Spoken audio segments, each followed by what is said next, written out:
All right, listen up, y'all.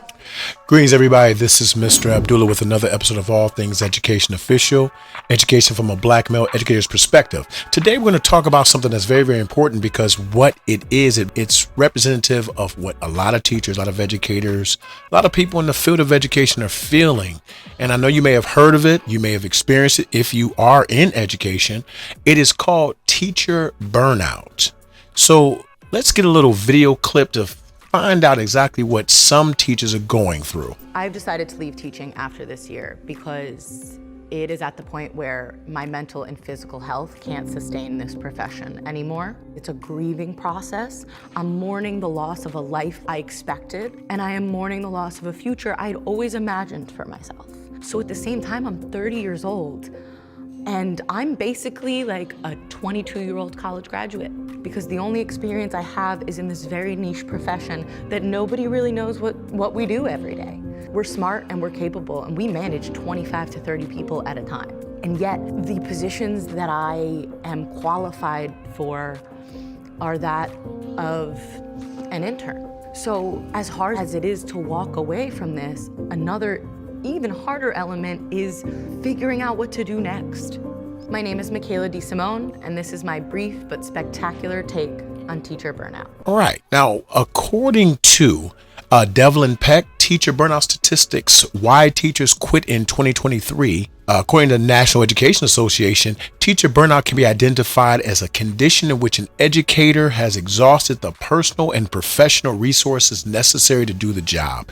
This article was extremely fulfilling in that it gave so much information in what exactly teacher burnout was, what are some of the causes. I mean, just perusing, trying to find out what people thought teacher burnout was, I got a lot of good information. And it says some of the warning signs of teacher burnout are, depending on the level of burnout, change in appetite, weight gain or loss, anxiety or depression, fatigue, sleep disorders, irregular hair loss, lack of job satisfaction, and an inability to enjoy downtime.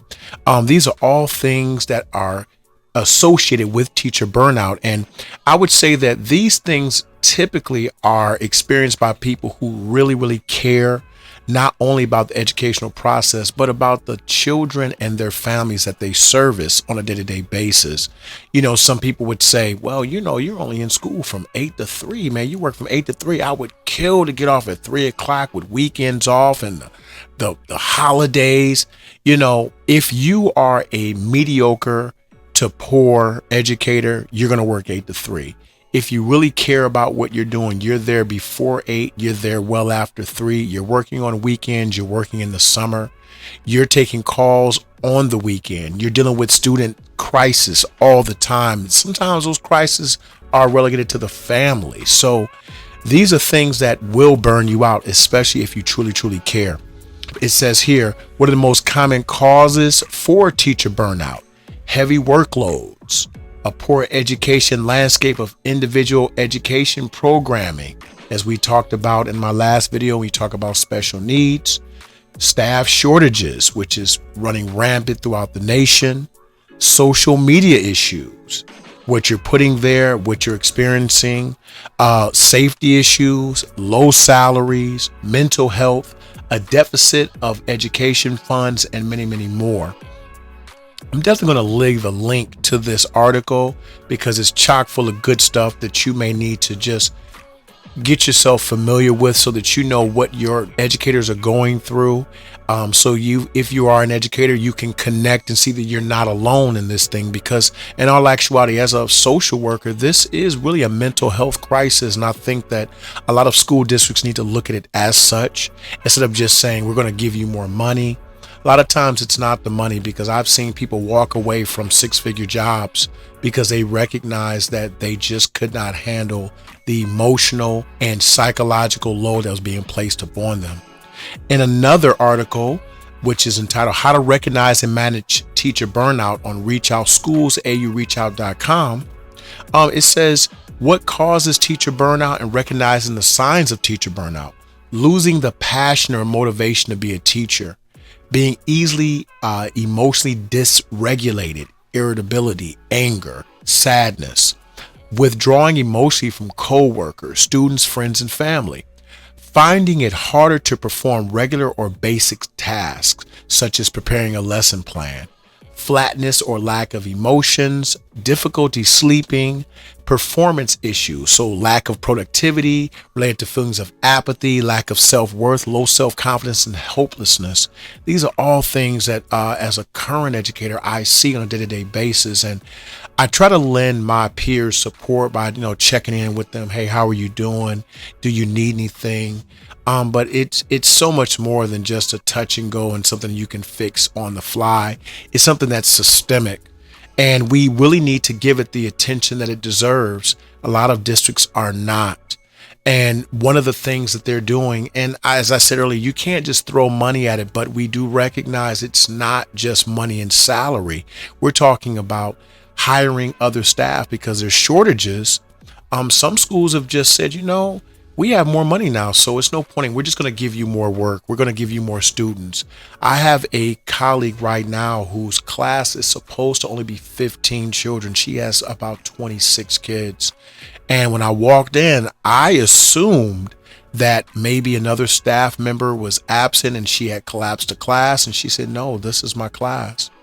I know I'm supposed to only have 15, 18 kids, but I have to deal with the cards that I've been dealt. And I felt so badly for her. Even though my job is to service the entire school population, I'm not relegated to a classroom with 30 students. And these 30 students are ESL students, English as a second language. So she has another task, not only giving the content, but she's charged with giving the content to some students who don't even speak the language, which is the primary language of school, which is English. They say high emotional demands, inadequate preparation, challenging teaching situations. Teacher burnout statistics are that it reports that 270,000 teachers have left the profession each year since 2016, and they project this rate of departure to continue through 2026. With 90% of the demand for teachers coming from teachers exiting the profession for reasons unrelated to retirement, leaders must look more closely at teacher burnout and how to keep teachers in the classroom. And that's the key right there.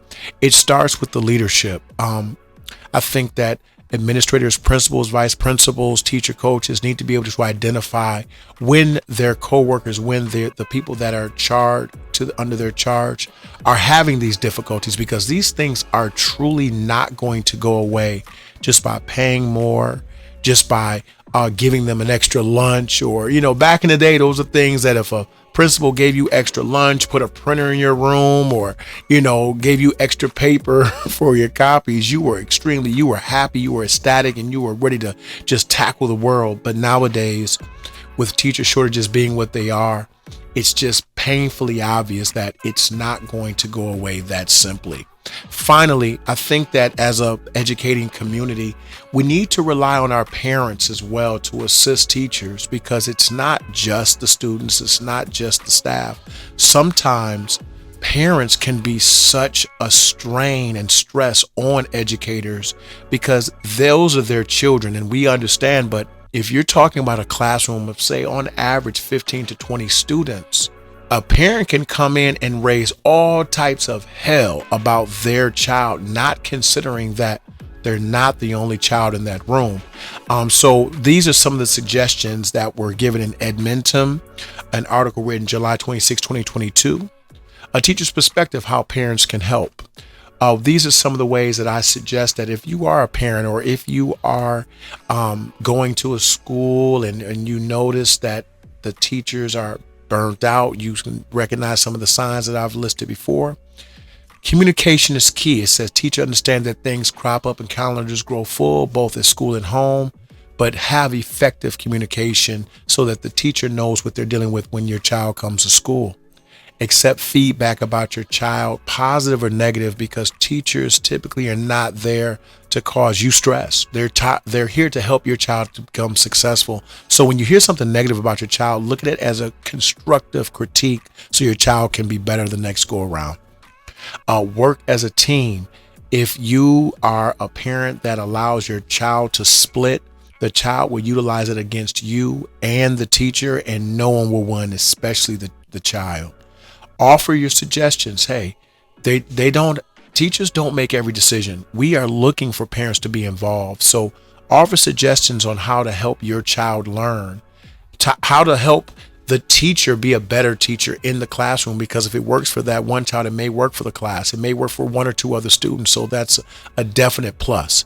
Rally other parents and caregivers. If you have friends whose children attend the school, try to do something for the teacher. Try to open up lines of communication.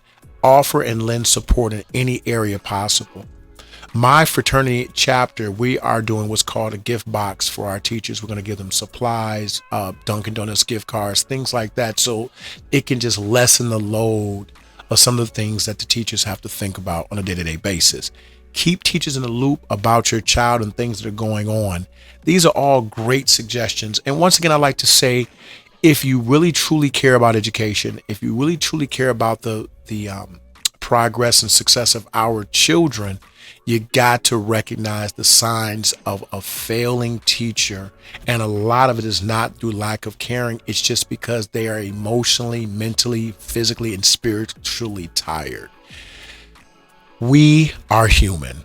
I remember when I was growing up, we could not imagine what teachers look like at their own homes. We thought they lived at the school, but now teachers are connected through social media, the internet, Zoom, WebEx, whatever you like to call it, but they don't really get a break. And I think a lot of people need to really understand that it is a thankless job, and the rewards are longitudinal, in that you may not see the positive effects this year, next year, but you may happen to bump into a former student down the line at a grocery store in the neighborhood, and you see them doing well, and you know that you had a hand in that, and that is the best reward. Help us get to the finish line. Once again, this is Mr. Abdullah with another episode of All Things Education Official. Please subscribe, comment, share, ring that bell, get notifications when I upload new videos. And once again, you are dismissed. Yeah! You are all expurgated. You are dismissed.